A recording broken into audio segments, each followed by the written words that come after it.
எப்பவுமே ஏற்றமும் இல்லாமல் ஒரு தாழ்வாகவும் இல்லாமல் எப்பவுமே ஒரு சமநிலையோடு இருக்கக்கூடிய ஒரு ராசி அப்படின்னா அந்த துளாராசி என்பர்களை சொல்லலாம். ஏன்னா உங்களுடைய ராசி சின்னமே தராசு, அதனால தான் எப்பவுமே மேன்மையாகவும் இருக்க மாட்டாங்க, வீழ்ச்சியாகவும் இருக்க மாட்டாங்க. எல்லா இடத்துலையுமே அந்த நீதி நேர்மையை கரெக்டாக கடைபிடிக்கக்கூடியவங்களா இந்த துளாராசி என்பர்கள் இருப்பாங்க அப்படின்னே சொல்லலாம். உங்களுடைய தோற்றத்தை வைத்து கூட உங்களுடைய வயத்தை கணிக்க முடியாது. ஏன்னா நல்ல ஒரு அழகான தோற்றமுடையவங்களா, ரொம்ப இளமையான முகபாவனை உள்ளவங்களா இந்த துளாராசி என்பர்கள் இருப்பாங்க. ரொம்ப அழகாக பேசுவாங்க. கலையில் உங்களுக்கு ஆர்வம் அதிகம், பேசுறது உங்களுக்கு ரொம்ப பிடிக்கும். யாராவது ஒரு இடத்துல ஒரு சண்டை போடுறாங்க, பிரச்சனை பண்ணிகிட்டு இருக்காங்க அப்படின்னா இவங்க சமரசம் செஞ்சுடுவாங்க. ஒரு நொடி பொழுதுலேயே அவங்கள சமாளிச்சிடுவாங்க, சமரசம் பண்ணிடுவாங்க இந்த துளாராசி என்பர்கள் அப்படின்னே சொல்லலாம். நல்ல ஒரு நிர்வாகத்திறன் பெற்றவங்களாக இந்த துளாராசி என்பர்கள் இருப்பாங்க அப்படின்னே சொல்லலாம். உங்களுடைய செயல்பாடுகள் எல்லாமே பாராட்டுக்குரியதாக தான் இருக்கும். சரி, இவங்களுக்கு வருகின்ற நாட்கள் எப்படி இருக்குது, வருகின்ற நாட்களுடைய கிரக அமைப்புகள் எப்படி இருக்குது, என்னென்ன விஷயம்லாம் உங்களுக்கு சாதகமாக இருக்க போது, என்னென்ன விஷயம்லாம் உங்களுக்கு பாதகமாக இருக்க போது, இந்த பிப்ரவரி மாதத்தில் என்னென்ன நற்பலன்கள் இவங்க பெற போகிறாங்க, எந்தெந்த விஷயத்தில் அவங்க கவனமாக இருக்கணும் அப்படிங்கிறத தொடர்ந்து பார்க்கலாம். நீங்கள் இப்போ தான் ஃபஸ்ட் டைமாக நம்ம சேனலை பார்க்குறதா இருந்தால் நம்ம சேனலை சப்ஸ்கிரைப் பண்ணிவிட்டு கூடவே இருக்கிற பெல் ஐக்கானையும் கிளிக் பண்ணிக்கோங்க. அப்போ தான் நாங்கள் போடுற ஒவ்வொரு வீடியோவுமே உங்களுக்கு நோட்டிஃபிகேஷனாக வரும். நீங்கள் துளாராசி அன்பராக இருந்தால் மறக்காமல் நம்மளுடைய சேனலுக்கு ஒரு லைக் கொடுத்துட்டு, உங்களுடைய உறவுகள் வகையில் நண்பர்கள் வகையில் யாராவது துளாராசி அன்பர்கள் இருக்காங்க அப்படின்னா மறக்காமல் இந்த வீடியோவை அவங்களுக்கும் ஷேர் பண்ணிவிடுங்க. துலா ராசியில் நீங்கள் எந்த நட்சத்திரத்தில் பிறந்தீங்க, உங்களுடைய இஷ்ட தெய்வ பெயர் என்ன அப்படிங்கிறத மறக்காமல் எங்களுடைய கமெண்ட் பாக்ஸில் தெரிவிங்க. ஜோதிட ரீதியாக ஏதாவது சந்தேகம் இருக்குது, ஜோதிடர்கிட்ட ஏதாவது ஆலோசனை வேணும், உங்களுடைய சுய ஜாதகத்தை ஏதாவது பார்க்கணும், இப்போ தான் முதல் முறையாக நான் ஒரு வரன் பார்க்க போகிறேன் அப்படின்னா அது ஏற்ற வரனா, எந்த பக்கம் இருந்து நல்ல வரன் அமையும், அதே மாதிரி எந்தெந்த ராசிக்காரங்களாம் உங்களுக்கு வரனா அமையலாம் அப்படிங்கிறதெல்லாம் நாங்கள் விளக்கமாக என்ன சொல்லுவோம். உங்களுடைய சுய ஜாதகத்தை வைத்து தான் அதை கணித்து சொல்ல முடியும். அதனால் டிஸ்கிரிப்ஷனில் வாட்ஸ்அப் நம்பர் கொடுக்கப்பட்டிருக்கு, அந்த நம்பருக்கு கால் பண்ணி முன்பதிவு செய்துக்கோங்க. உங்களுடைய சந்தேகங்களுக்கெல்லாம் நல்ல ஒரு தீர்வு கிடைக்கும் அப்படின்னே சொல்லலாம். சரி, இந்த துளாராசி என்பர்களுக்கு வருகின்ற நாட்கள் எப்படி இருக்குது அப்படிங்கிறத தொடர்ந்து பார்க்கலாம். சுக்கிரன் ரொம்ப பலமாக இருக்கிறார். ஏன்னா 4 மற்றும் 5ஆம் இடத்துல செஞ்சிருக்கக்கூடிய சுக்கிரன் நல்ல ஒரு மேன்மையான இடத்துல இருக்கிறார். கணவன் மனைவிக்கிடையே இருந்த அந்த சின்ன சின்ன மன வருத்தம், பிரச்சனை, இது எல்லாமே சரியாகி இந்த மாதத்தில் இந்த பிரிந்த கணவன் மனைவிலாம் கூட ஒன்று சேரக்கூடிய அமைப்பு இருக்குது. நல்ல ஒரு அந்நியமுன்னியம் உள்ள ஒரு நபராக வருகின்ற நாட்களில் இந்த துளாராசி என்பர்கள் வள வர போகிறீங்க. பழைய நகையெல்லாம் அடகு வச்சுட்டு அதை மீட்க முடியலையே அப்படின்னு கவலைப்பட்டு இருந்தவங்க இந்த காலகட்டத்தில் அந்த பழைய நகையை மீட்கக்கூடிய அமைப்புள்ள ஒரு மாதமாக இந்த பிப்ரவரி மாதம் இந்த துளாராசி என்பர்களுக்கு அமைந்திருக்கு அப்படின்னு சொல்லலாம். யாரெல்லாம் உங்களை பகை பாராட்டினாங்களோ அவங்களாம் இந்த காலகட்டத்தில் உங்ககிட்ட நட்பு பாராட்டுவாங்க. மறைமுகமாக ஒரு சிலர்லாம் உங்ககிட்ட பகை பாராட்டிட்டு இருந்திருப்பாங்க. அவங்களாம் இந்த காலகட்டத்தில் உங்ககிட்ட நட்பு பாராட்டி உங்ககிட்ட நெருங்கி பழகுவாங்க. அந்த அளவுக்கு கிரக அமைப்புகள் ரொம்ப சாதகமாக இருக்குது. இந்த சூட்சகமான நபர்கிட்ட கொஞ்சம் தெளிவாக நீங்கள் இருந்துக்கிறது, கொஞ்சம் விலகி இருக்கிறது, இதெல்லாம் உங்களுக்கு நல்லது. இதெல்லாம் உங்களுக்கு சொல்ல வேண்டிய அவசியமே இல்லை. யாருக்கிட்ட எப்படி பேசணும், எப்படி நடக்கணும் அப்படிங்கிறத நல்லா அறிந்து வைத்திருக்கக்கூடிய ஒரு ராசியில் இந்த துளாராசி ஒன்று. இந்த காலகட்டத்தில் எதிரிங்கிட்ட எப்படி பேசணும் பழகணும் அப்படிங்கிறத கொஞ்சம் அறிந்து பேசுனீங்க அப்படின்னாவே நீங்கள் எடுக்கிற காரியங்கள் உங்களுக்கு வெற்றியாக அமையும் அப்படின்னே சொல்லலாம். ரொம்ப நாளாக ஒரு புதிய வீடு கட்டணும், புதுசாக ஒரு மனை வாங்கணும் அப்படின்னு நினச்சவங்களுக்கு இது ஏற்ற காலம். எந்த மனையை வாங்கணும்னு ஆசைப்பட்டீங்களோ அந்த மனைக்காக முயற்சி பண்ணுங்கள். இந்த காலகட்டத்தில் அதெல்லாம் வாங்கக்கூடிய யோகம் இருக்குது. புதிய வீடு கட்டக்கூடிய யோகம் இந்த துளாராசி என்பர்களுக்கு இந்த காலகட்டத்தில் அமையும். ரொம்ப நாளாக வாங்கணும்னு நினச்ச அந்த வண்டி வாகனத்தை இந்த காலகட்டத்தில் வாங்கிறதுக்கு முயற்சி பண்ணுங்கள். அதற்கான யோகம் இந்த துளாராசி என்பர்களுக்கு இருக்குது. ஒரு சிலருக்கு இந்த காலகட்டத்தில் வீடு மாற்றம், இடம் மாற்றம் இதெல்லாம் அமையும். நீங்கள் விரும்பலைனா கூட இந்த காலகட்டத்தில் இதெல்லாம் கிடைக்கக்கூடிய யோகம் இந்த துளாராசி என்பர்களுக்கு இருக்குது. ஒரு சிலர்லாம் வாடகை வீட்டில் இருந்திருப்பீங்க, சொந்த வீடு கட்டி குடிபெயரக்கூடிய யோகம் இருக்குது. அந்தளவுக்கு கிரக அமைப்புகள் இந்த துளாராசி என்பர்களுக்கு அருமையாக இருக்குது இந்த பிப்ரவரி மாதத்தில் அப்படின்னே சொல்லலாம். 6ஆம் இடத்துல உபய ஜெயஸ்தானத்தில் சனி பகவான் சஞ்சரிப்பதனால வெளிநாடு வெளியூருக்கு செல்லக்கூடிய வாய்ப்புகளும் சந்தர்ப்பங்களும் இந்த துளாராசி என்பர்களுக்கு இந்த காலகட்டத்தில் அமையும். திடீர்னு வெளியில் பயணம் போகக்கூடிய யோகம் இருக்குது. ஒரு சிலருக்கு சின்ன சின்ன மருத்துவ செலவுகள் இருந்தது இல்லையா, அந்த செலவுகள் இந்த காலகட்டத்தில் கொஞ்சம் குறையும். அதனால் நல்ல ஒரு மகிழ்ச்சிகரமான மாதமாக இந்த பிப்ரவரி மாதம் இந்த துளாராசி என்பர்களுக்கு அமைந்திருக்கு அப்படின்னே சொல்லலாம். 11ஆம் இடத்துல கேது இருக்கிறதுனால எதிர்பார்த்த இடத்துலேருந்து எதிர்பார்த்த பதில் இந்த காலகட்டத்தில் கிடைக்கும்.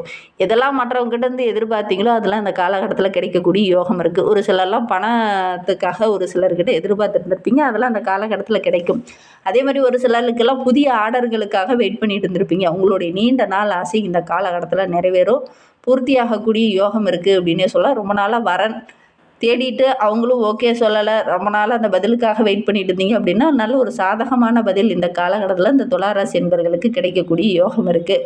குரு பகவான் ரொம்ப பலமாக இருக்கிறார். அதுவும் 9ஆம் இடத்துல செஞ்சரிக்கிறதுனால எதெல்லாம் தடைப்பட்டு நின்றுச்சோ அதெல்லாம் இந்த காலகட்டத்தில் தங்கு தடை இல்லாமல் நடக்கக்கூடிய யோகம் இருக்குது அப்படின்னே சொல்லலாம். குறிப்பாக திருமணமாகி ரொம்ப நாளாக குழந்தை பேர் இல்லாதவங்களுக்கு நல்ல ஒரு குழந்தை பாக்கியம் கிடைக்கக்கூடிய யோகம் இருக்குது. புதிய தொழில் தொடங்கணும் அப்படின்னு நினச்சிட்டு இருந்திருப்பீங்க. ஆனால் எடுக்கிற விஷயம் எல்லாம் தடையாகவே முடிஞ்சிருக்கும். ஆனால் இந்த காலகட்டத்தில் அதற்கான வாய்ப்புகளும் சந்தர்ப்பங்களும் உங்களை தேடி வரும்.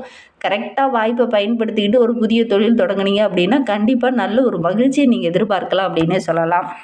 மனம் மகிழ்கிற மாதிரி நல்ல நல்ல விஷயங்கள் இந்த துளாராசி என்பர்களுக்கு இந்த காலகட்டத்தில் நடக்கும். ஆடை ஆபரணங்கள் வாங்கக்கூடிய யோகம், ஒரு சிலர்லாம் கலை சார்ந்த பொருள்கள் வாங்கணும் அப்படின்னு நினச்சிட்டு இருந்திருப்பீங்களா, அதெல்லாம் வாங்கக்கூடிய யோகம் இந்த துளாராசி என்பர்களுக்கு இந்த காலகட்டத்தில் அமையும்.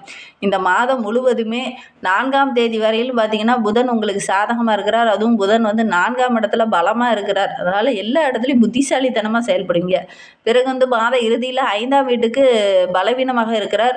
மாதம் முதல்ல நல்ல ஒரு முன்னேற்றத்தை எதிர்பார்க்கலாம். குறிப்பாக 4ஆம் தேதியிலேருந்து நல்ல ஒரு முன்னேற்றத்தை எதிர்பார்க்கலாம். 27ஆம் தேதிக்கு அப்புறம் பார்த்திங்கன்னா சின்ன சின்ன மறதி போன்ற பிரச்சனைகள் ஏற்படும். அதனால் ஒரு சில இடத்துல பண இழப்புகள் ஏற்படக்கூடிய ஒரு சூழ்நிலை இந்த துளாராசி என்பர்களுக்கு ஏற்படும். நிதி சம்பந்தமான விஷயத்தில் ஏதாவது ஒரு கெட்ட பேரோ அல்லது ஏமாறக்கூடிய ஒரு சூழ்நிலையோ இந்த காலகட்டத்தில் இந்த துளாராசி என்பர்களுக்கு ஏற்படும். கொஞ்சம் கவனமாக இருக்கணும். நல்ல ஞாபகமாக இருந்தீங்க அப்படின்னா பெரிய பாதிப்போ இடர்பாடோ எதுவும் ஏற்படாது. ஞாபக சக்தி இந்த காலகட்டத்தில் கொஞ்சம் இழக்க வேண்டிய ஒரு சூழ்நிலை இருக்குது மாத இறுதியில். அதனால் முடிந்த அளவுக்கு கொஞ்சம் கவனமாக இருங்க. ஏன்னா 5க்கு வரும்போது சின்ன சின்ன பிரச்சனைகள் இந்த காலகட்டத்தில் வரும். கவனமாக செயல்பட்டீங்க அப்படின்னா பெரிய பாதிப்போ இடர்பாடோ எதுவும் ஏற்படாது. இந்த மாதம் முழுவதுமே செவ்வாய் பலவீனமாக இருக்கார். அதனால் 4 மற்றும் 5ஆம் இடத்துல காணப்படுவதனால முன்கோபத்தை மட்டும் கொஞ்சம் குறைச்சிக்கோங்க. டக்குன்னு முன்கோபம் வரும். எங்கேயாவது ஒரு பிரச்சனை நடக்குது அப்படின்னா யார் என்னான்னு கூட பார்க்க மாட்டீங்க. கொஞ்சம் கோபம் அதிகமாக வரக்கூடிய சூழ்நிலை இருக்குது. குறிப்பாக உங்களுடைய சகோதரர்களால் ஏதாவது சின்ன சின்ன மனம் வருந்துற மாதிரி ஏதாவது ஒரு பிரச்சனை வரும். உங்களுடைய பேச்சு அவங்க கேட்க மாட்டாங்க. அதே மாதிரி உங்களுடைய செயல்பாடுகளும் அவங்களுடைய செயல்பாடுகளும் ஒத்துப்போகாத மாதிரி ஒரு சூழ்நிலையில் ஏற்படக்கூடிய சூழ்நிலை இந்த காலகட்டத்தில் இந்த துளாராசி என்பர்களுக்கு ஏற்படும். கொஞ்சம் விட்டு கொடுத்து அனுசரித்து போகிறது ரொம்பவும் நல்லது. இந்த காலகட்டத்தில் வாக்குவாதத்தில் ஈடுபட வேண்டாம் இந்த துளாராசி என்பர்கள் அப்படின்னே சொல்லலாம். குறிப்பாக இந்த பிப்ரவரி மாதத்தில் சகோதரரால் ஏதாவது சின்ன சின்ன பிரச்சனைகள் வர்றதுக்கான சூழ்நிலை இருக்குது. அனுசரணையாக இருந்தீங்க அப்படின்னா பெரிய பாதிப்போ இடர்பாடோ எதுவும் ஏற்படாது. சூரியன் இந்த மாதம் முழுவதுமே 4 மற்றும் 5ஆம் இடத்துல பலவீனமாக காணப்படுறார். அரசாங்கம் மூலிமா ஏதாவது ஒரு பிரச்சனை, ஏதாவது ஒரு இடைஞ்சல் வர்றதுக்கான சூழ்நிலை இருக்குது. குறிப்பாக ஏதாவது அரசாங்கத்துக்கு ஏதாவது பில் கட்டணும் அப்படின்னா அதெல்லாம் இந்த காலகட்டத்தில் சின்ன சின்ன இடைஞ்சலாக முடியக்கூடிய சூழ்நிலை இருக்குது. நீங்கள் மறந்து போய்ட்டு அதை கட்டாமல் விட்டுருவீங்க. அதனால் ஒரு சின்ன சின்ன பிரச்சனைகள் வர்றதுக்கான சூழ்நிலை இருக்குது. தந்தையாரால் ஏதாவது சின்ன சின்ன வாக்குவாதங்கள் இந்த காலகட்டத்தில் வரலாம். அதனால் இந்த காலகட்டத்தை பொறுத்த வரைக்கும் உங்களுடைய தந்தைக்கிட்ட பேசும்போது கொஞ்சம் கனிவாக பேசுங்க. தேவையில்லாத வார்த்தைகள் விட வேண்டாம். வாக்குவாதமும் இந்த காலகட்டத்தில் வேண்டாம். தேவையில்லாத சின்ன சின்ன பிரச்சனைகள் வரத்துக்கான சூழ்நிலை இருக்குது. இந்த மாதத்தை பொறுத்த வரைக்கும் ராகு பலவீனமாக இருக்கிறார். ஏன்னா 5ஆம் இடத்துல இருக்கிறார். பங்காளிகளுக்குள்ள தேவையில்லாத மனஸ்தாபங்கள் இந்த காலகட்டத்தில் இந்த துளாராசி என்பர்களுக்கு ஏற்படும். ஒரு சிலருக்கு பூர்வீக சொத்து சம்பந்தமான பிரச்சனைகள் வர்றதுக்கான சாத்தியக்கூறு அதிகமாக இருக்குது. அதனால் முடிந்த அளவுக்கு கொஞ்சம் பொறுமையாகவும் நிதானமாகவும் இருங்க. தேவையில்லாத விஷயத்தில் நீங்கள் அதிகம் தலையிட வேண்டாம். உங்களுக்கு சந்திராஷ்டமம் அப்படின்னு எடுத்துக்கிட்டிங்கன்னா இந்த பிப்ரவரியில் 24, 25, 26ஆம் தேதியெல்லாம் சந்திராஷ்டமம் இருக்குது. அன்றைய தினம் நீங்கள் புதிய முயற்சி எதுலேயும் ஈடுபட வேண்டாம். ரொம்ப பொறுமையாகவும் நிதானமாகவும் இருங்க. ஒரு தொழிலையோ வியாபாரத்துலையோ முதலீடு போகிறீங்க அப்படின்னா இந்த சந்திராஷ்டம நாட்களில் தவிர்த்துட்டு மற்ற நாட்களில் நீங்கள் போடுறது ரொம்பவும் நல்லது அப்படின்னே சொல்லலாம்.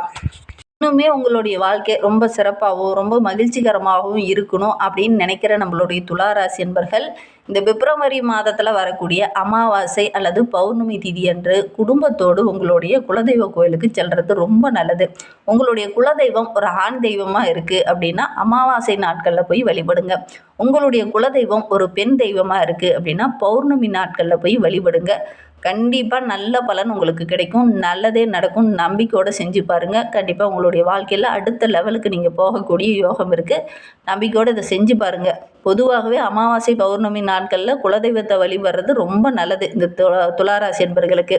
இந்த காலகட்டத்தை பொறுத்தவரையிலும் தேங்காய் தீபம் போட்டு வழிபட்டீங்க அப்படின்னா இன்னும் ஒரு டபுள் ப்ளஸ். நல்ல எடுக்கிற காரியங்கள் எல்லாமே உங்களுக்கு வெற்றியாக அமையும். அதனால் முடிந்த அளவுக்கு இந்த துளாராசி என்பர்கள் இந்த காலகட்டத்தில் இதை செஞ்சு பாருங்கள். எடுக்கிற காரியங்கள் உங்களுக்கு வெற்றியாக அமையும். நம்பிக்கையோடு செய்யுங்க. அதனால தான் மறுபடியும் இந்த விஷயத்தை தொடர்ந்து சொல்கிறோம். அதனால் முடிந்தால் இந்த ஒரு விஷயத்தை செஞ்சு பாருங்கள். உங்களுடைய குலதெய்வ பெயர் என்ன அப்படிங்கிறத மறக்காமல் எங்களுடைய கமெண்ட் பாக்ஸில் தெரிவிங்க. உங்களுக்காக நாங்களும் பிரார்த்தனை பண்ணிக்கிறோம். இந்த மாதிரி பயனுள்ள தகவலை தொடர்ந்து கேட்கணும் அப்படின்னு நினச்சிங்கன்னா நம்ம சேனலை சப்ஸ்கிரைப் பண்ணிவிட்டு கூடவே இருக்கிற பெல் ஐக்கானையும் கிளிக் பண்ணி போங்க. அப்போ தான் நாங்கள் போடுற ஒவ்வொரு வீடியோவுமே உங்களுக்கு நோட்டிஃபிகேஷனாக வரும். நீங்கள் துளாராசி என்பராக இருந்தால் மறக்காமல் நம்மளுடைய சேனலுக்கு ஒரு லைக் கொடுத்துட்டு உங்களுடைய உறவுகள் வகையில் நண்பர்கள் வகையில் யாராவது துளாராசி என்பர்கள் இருக்காங்க அப்படின்னா மறக்காமல் இந்த வீடியோவை அவங்களுக்கும் ஷேர் பண்ணி விடுங்க. இந்த வீடியோவை முழுமையாக பார்த்ததற்கு மிகவும் நன்றி. தேங்க்யூ.